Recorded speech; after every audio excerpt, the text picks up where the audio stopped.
Bienvenue dans notre 239e briefing, notre éclairage sur l'actualité désormais traditionnelle, avec donc le lundi, le briefing qui est consacré exclusivement à l'international et essentiellement donc aux négociations, j'allais dire de paix, mais nous l'espérons, prochaines en tout cas, enfin aux négociations essentiellement entre la Russie et l'Ukraine, mais avec bien entendu toutes les autres parties prenantes.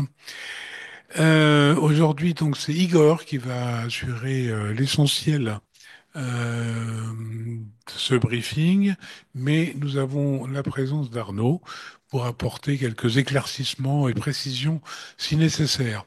Vous pouvez d'ores et déjà commencer à poser vos questions. Et bon, si elles n'ont pas été traitées pendant l'exposé, bien entendu, nos deux experts se font un plaisir d'y répondre. Sans plus attendre, commençons. Igor, c'est à toi. Merci, Président. Bonjour à tous. Alors, le sujet du jour, c'est évidemment ce qui se passe en Arabie Saoudite, à Riyad, les négociations entre les délégations américaines, russes et ukrainiennes. Négociations qui se déroulent en ce moment même, hein, où nous parlons. Alors, entre les délégations, enfin, entre les négociateurs américains et russes. Alors, de qui parle-t-on? Quels sont qui sont dans ces délégations? Il y a tout d'abord la délégation américaine qui est emmenée par Monsieur Andrew Peake, qui est directeur principal du Conseil national de sécurité à la Maison-Blanche, hein, d'une part, et d'autre part, un haut fonctionnaire du département d'État, Monsieur Michael Anton, qui sont donc les principaux négociateurs américains. Côté ukrainien, c'est M. Rustam Umerov, ministre de la Défense, qui se trouve à Riyad. Et côté russe, on l'a évoqué un peu la semaine dernière, mais on va revenir dessus. Eh bien, il y a deux figures, Monsieur Grégory Karasin, donc qui est le président de la Commission des Affaires étrangères du Conseil de la Fédération, hein, le Sénat russe, d'une part, et qui est un diplomate de carrière, hein, qui est passé par les ambassades soviétiques puis russes en Australie, à Londres, qui a aussi un profil Afrique, puisqu'il a beaucoup travaillé sur les pays africains, où il a d'ailleurs été en poste. C'est un francophone, d'ailleurs.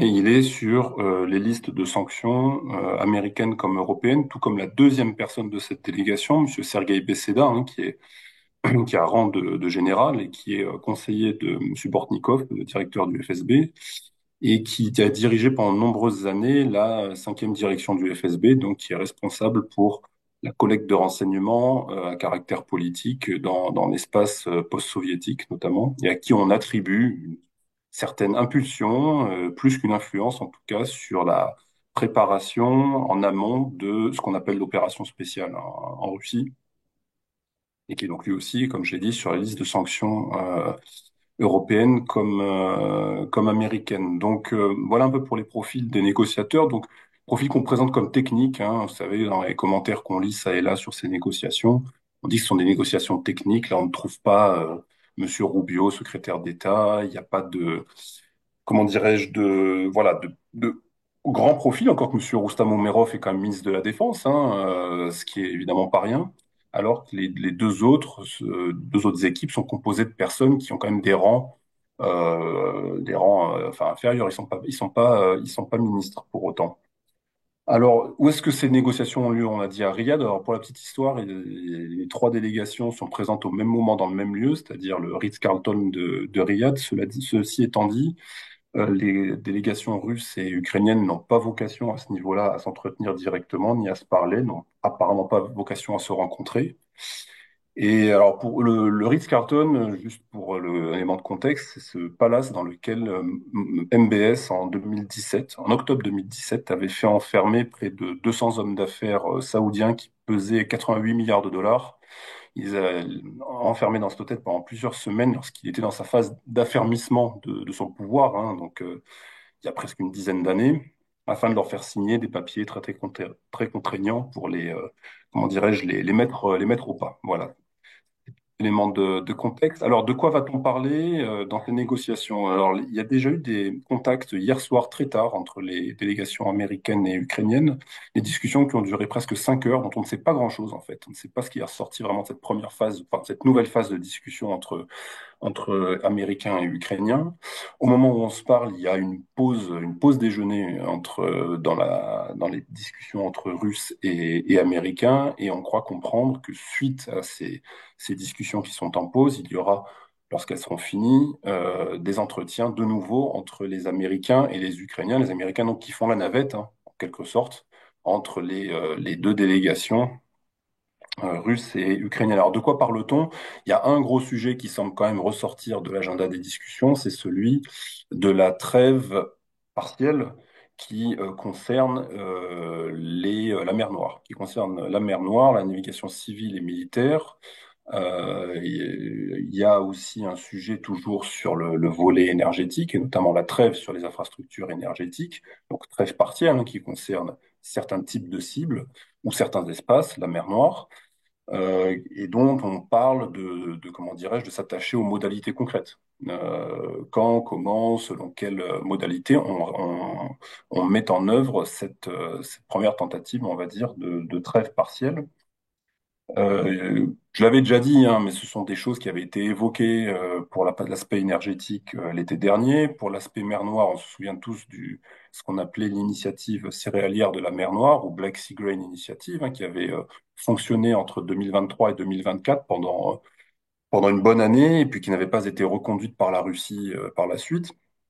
Donc, c'est des choses qui ont déjà existé, qui ont déjà pu prendre forme, même avec la Black Sea Grain Initiative, et donc on va tenter de réactiver en guise de trêve partielle. Et puis le deuxième sujet qui paraît quand même un peu plus compliqué, c'est celui du cessez-le-feu complet, hein, qui avait été évoqué par Donald Trump il y a quelques semaines, et que les Américains vont peut-être tenter de remettre sur la table, mais dont on sait, on en a parlé avec Arnaud lors des séances précédentes, que les Russes ne veulent pas, hein, ce cessez-le-feu complet, en tout cas pas à ce stade.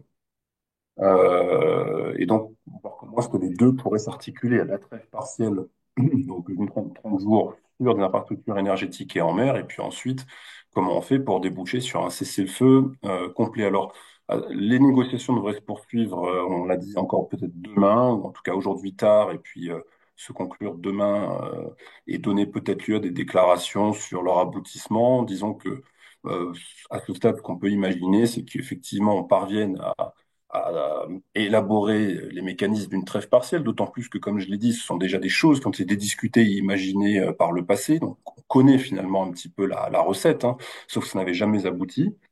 Donc il est possible que quelque chose soit annoncé cette semaine en guise de trêve, une fois de plus partielle, hein, mais on le saura probablement demain ou d'ici la fin de la semaine. Alors à côté de ça, il est possible que les Russes et les Américains discutent d'un agenda plutôt bilatéral, parce qu'il y a d'autres sujets, hein, comme on l'a évoqué lors des séances précédentes, que Donald Trump souhaite mettre sur la table dans sa relation avec la Russie, notamment la question des canaux diplomatiques, puisque le nouvel ambassadeur de Russie à Washington est attendu la semaine prochaine, hein, c'est Monsieur Alexandre Darchev, donc il va prendre son poste dans les prochains jours.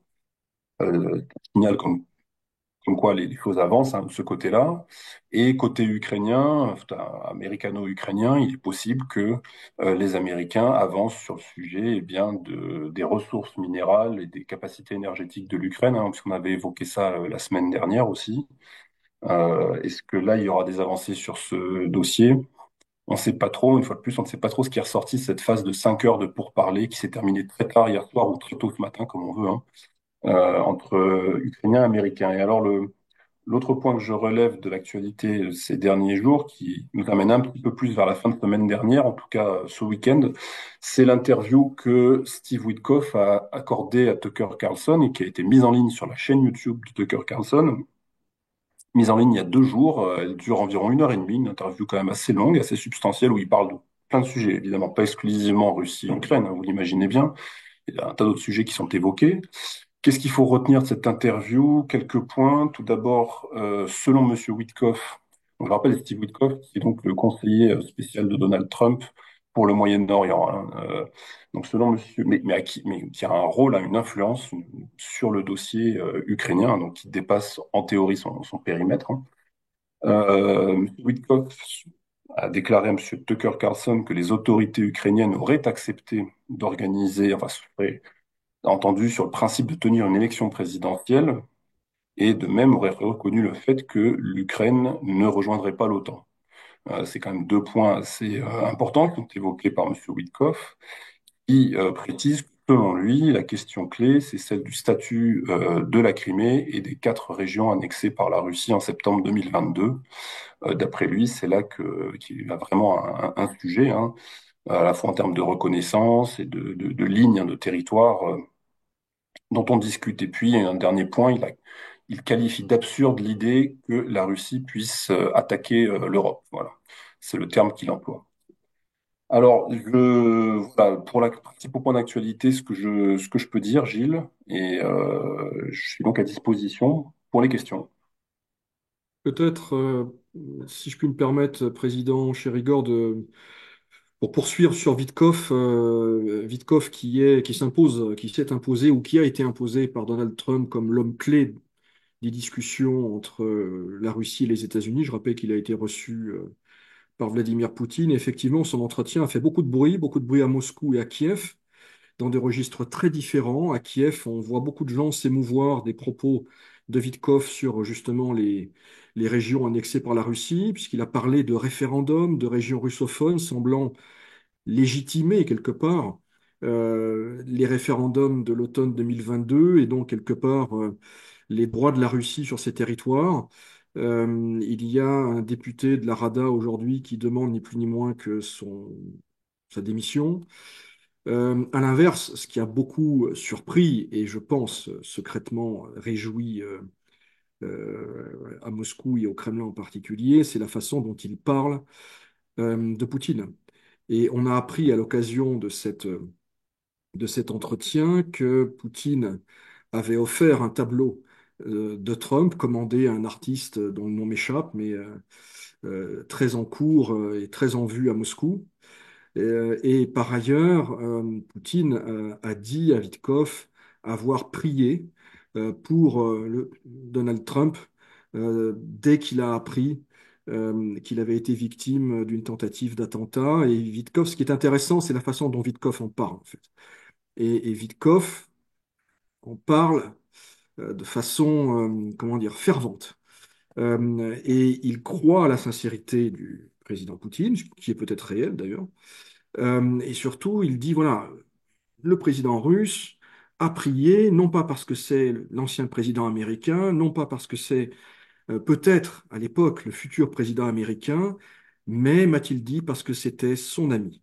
Et voilà, et donc cette affaire-là, elle est intéressante parce qu'elle révèle finalement l'état d'esprit de M. Witkoff, ses perceptions, la façon dont il envisage les choses, dont il retranscrit également les choses auprès de Donald Trump, qui est quand même, avec Poutine, la personne la plus importante du processus. Et donc, je me réjouis que Igor en ait parlé, parce qu'effectivement, cet entretien dit beaucoup de choses.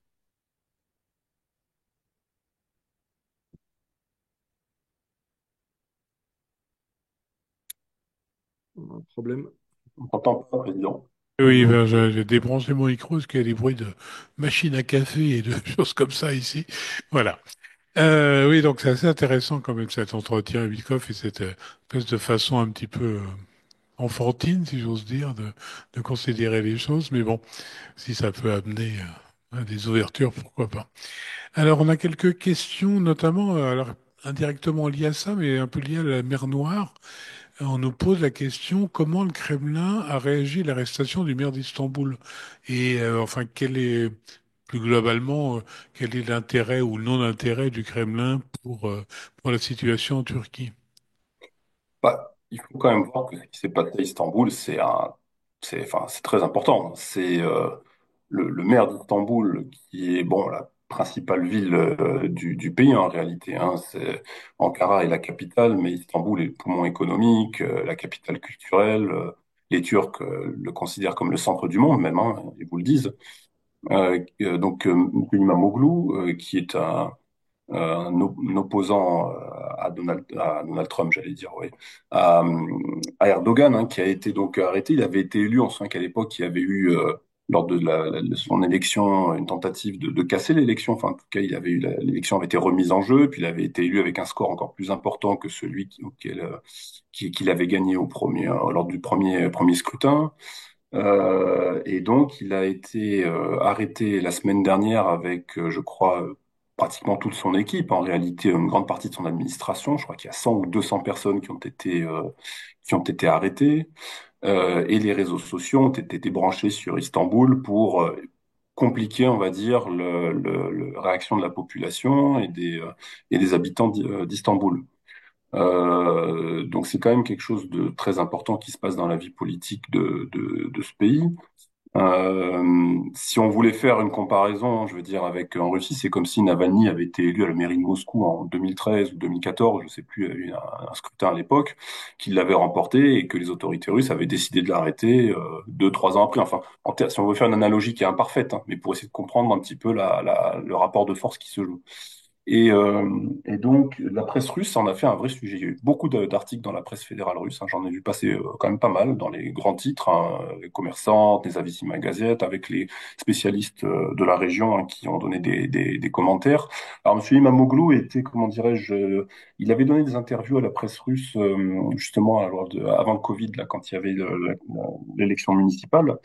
Et peut-être juste après, je sais plus, bon, peu importe. Et il était sur une ligne assez, comment dirais-je, distincte de Monsieur Erdogan quant à la relation avec la Russie. C'est-à-dire que Erdogan, on sait, est pragmatique à l'égard des Russes, hein.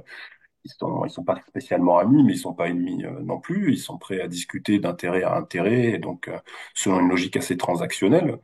Et M. Imamoglu, lui, était quand même réputé plus près d'une ligne qui serait celle des Européens, en tout cas plus proche d'une compréhension comment dire, d'un rapport de force avec la Russie. Bon. Donc à ce compte-là, on pourrait estimer que son départ ou son élimination temporaire ou peut-être définitive du paysage politique en Turquie est peut-être pas une si mauvaise nouvelle que ça pour les Russes, puisque quand vous avez la mairie d'Istanbul, bon, Erdogan le sait bien, derrière vous pouvez devenir président, hein, c'est un sacré tremplin pour un agenda national. Peut-être et puis c'est quelqu'un qui est plus jeune qu'Erdogan, hein, c'est quelqu'un qui n'a pas encore 50 ans, donc qui a encore plusieurs années de carrière devant lui, hein, largement. Donc peut-être qu'effectivement, à ce compte-là, c'est sur le long terme, les Russes pourraient estimer que c'est plutôt une bonne affaire. Maintenant, les réactions officielles, j'ai pas la formulation exacte, donc je pourrais pas vous dire comment ça a été commenté par Monsieur Peskov ou par les officiels, mais évidemment qu'il faut voir comment ça va se dérouler en Turquie, parce qu'il y a des rassemblements, hein. En ce moment, on se parle à Istanbul, hein, pour contester évidemment cette arrestation, notamment sur la fameuse place qui avait vu donc à Istanbul les rassemblements très très nombreux en 2013, hein, lors des premiers mouvements contre Erdogan. Bon, si jamais ce mouvement ensuite s'évapore et que chacun rentre chez soi et que la vie reprend son cours, bon, bah, fait accompli en quelque sorte. Maintenant, si jamais la situation dégénère, évidemment que ça va être suivi, on vous l'imaginez bien, de très très près par les autorités russes. Et pas seulement. Si je La puis me fameuse permettre, place de Taksim. Place Taksim, voilà. Merci. Ça m'était sorti de la tête. de façon générale, les Russes observent qu'il y a beaucoup de contestations et d'incertitudes dans plusieurs capitales de la région.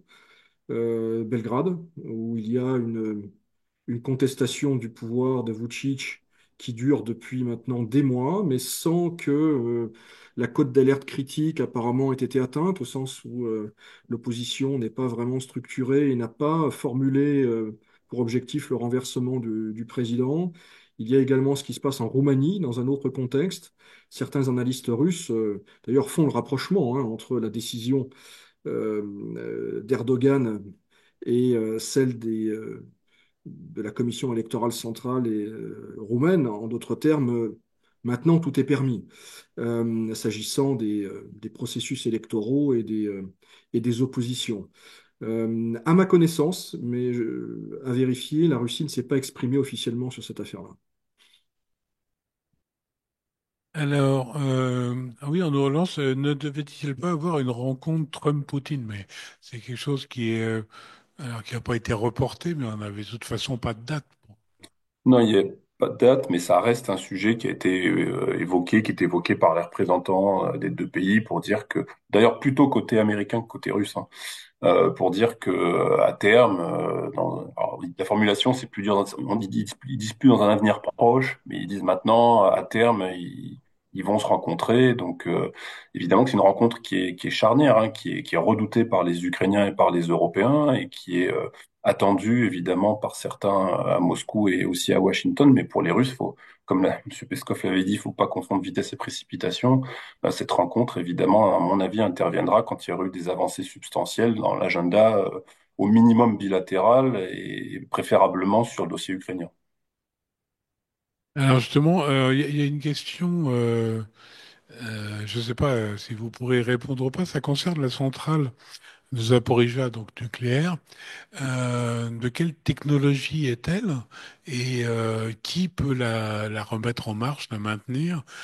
Si les Américains veulent en prendre le contrôle, est-ce que c'est une technologie américaine ou est-ce qu'il faudra passer par les Russes? Quel est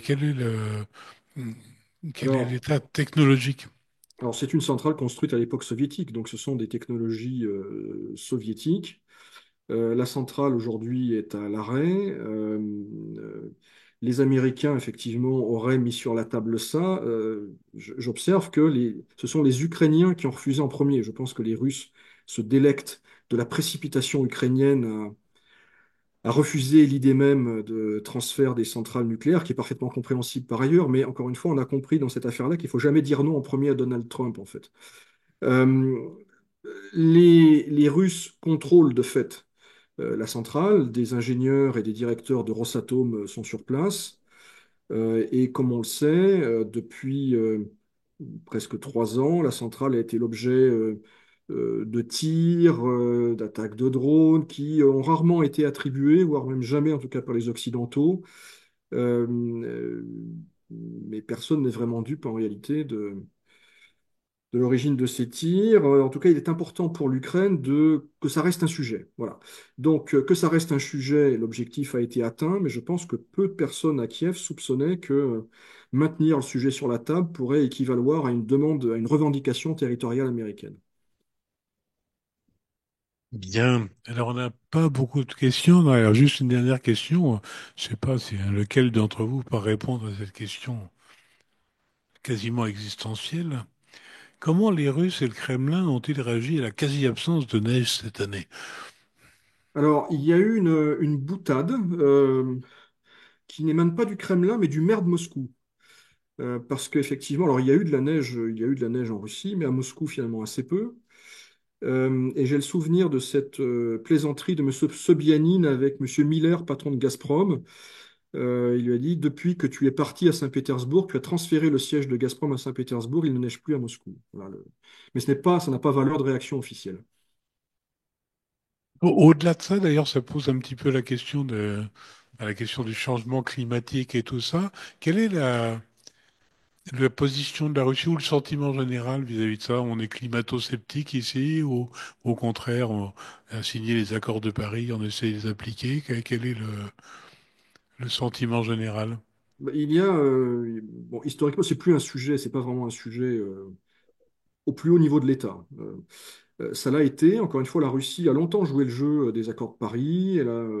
Ce qui ne lui coûtait pas grand-chose, parce qu'encore une fois, ce qui est pris en compte, ce sont les émissions, je crois, en 1990 ou 1991, et la destruction, la désindustrialisation massive après l'effondrement de l'URSS fait que, sans fournir d'efforts, la Russie respecte les réductions. Mais ceci dit, il y avait quand même voilà, une volonté de jouer le jeu, il y avait des vraies discussions, des émissaires, un conseiller spécial au Kremlin, un conseiller climat, d'origine tchétchène d'ailleurs.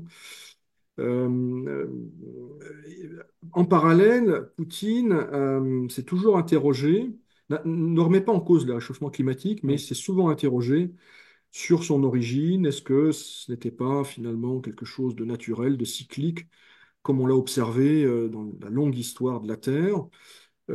Pour ce qui est, alors ça c'est le niveau officiel, alors ça redevient, pardon, un sujet business, c'est-à-dire que, on en a parlé, je crois, il y a quelques semaines, les grands groupes russes réunis au sein du RSPP, l'équivalent du MEDEF, se sont exprimés en faveur d'une sortie pure et simple.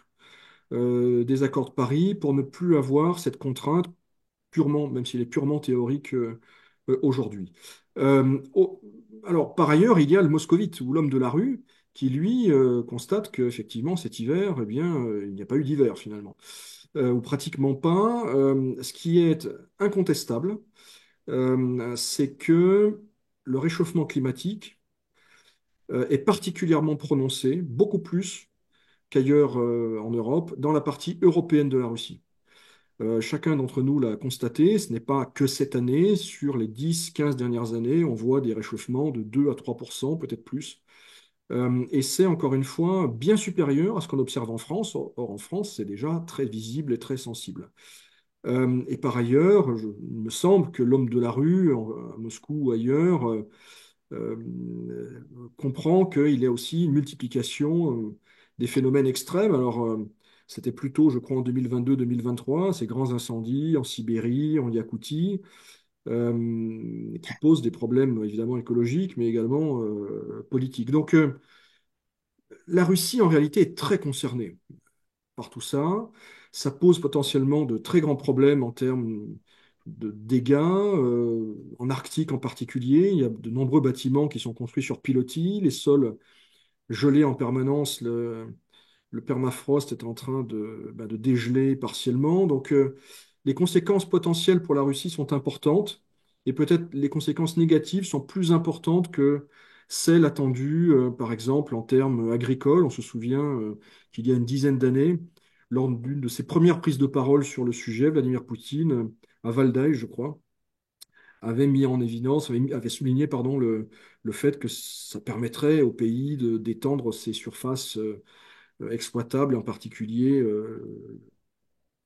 l'exploitation de céréales. Aujourd'hui, c'est pour le moins balancé, équilibré.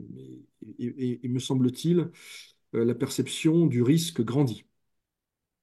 Avec un aspect Ouais. positif qui est souvent mis en avant aussi, c'est l'ouverture pratiquement toute l'année de la route du Nord. Oui, Ouais. et j'en profite pour faire la pub de notre remarquable ouvrage, que j'ai d'ailleurs pratiquement sous la main. Euh, pour ceux à qui ça aurait échappé, notre carnet de l'Observatoire sur l'Arctique russe, un nouveau front stratégique, co-rédigé par Jean Radvani et Marlène Laruelle, deux excellents collègues.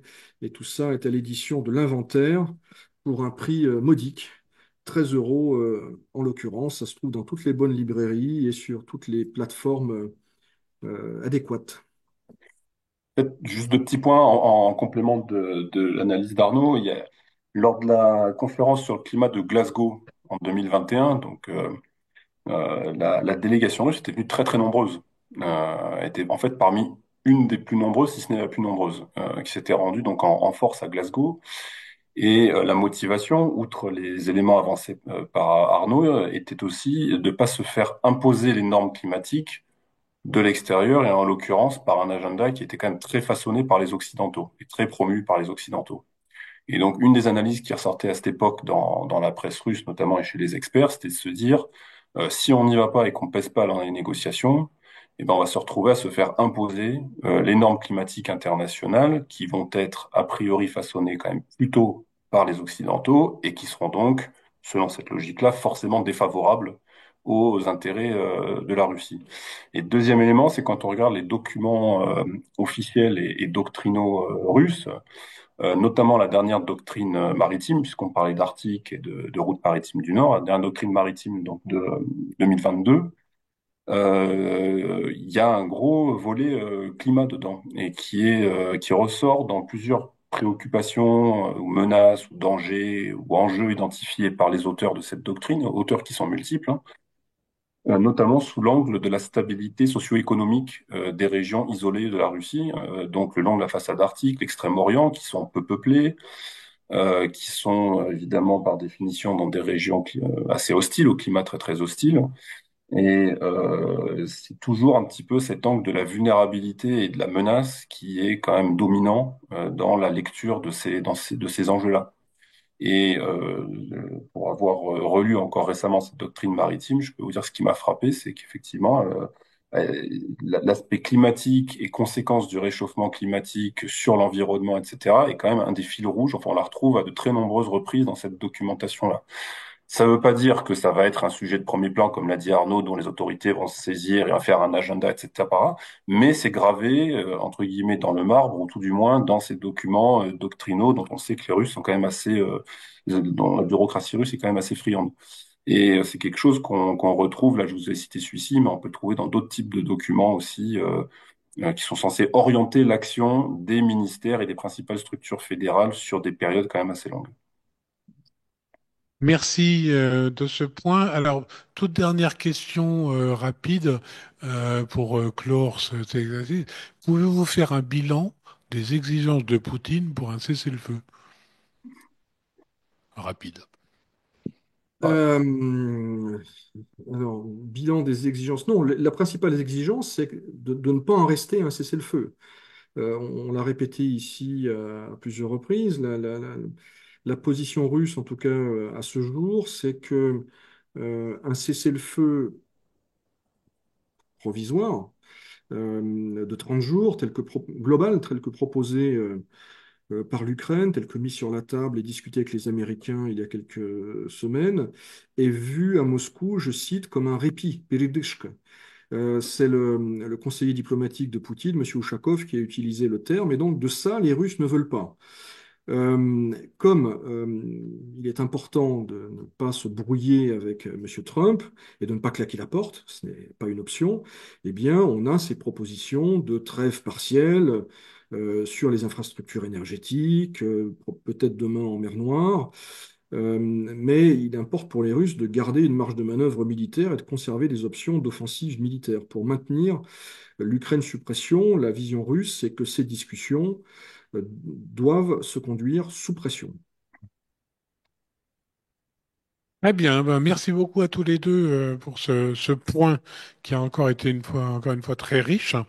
Nous nous retrouvons jeudi pour le briefing plus traditionnel avec là, tous les aspects à la fois internationaux mais aussi domestiques en termes d'économie et de politique. Donc 17h30 jeudi. D'ici là, bien comme toujours, la CCI France-Russie se tient à vos côtés. Tenez bon.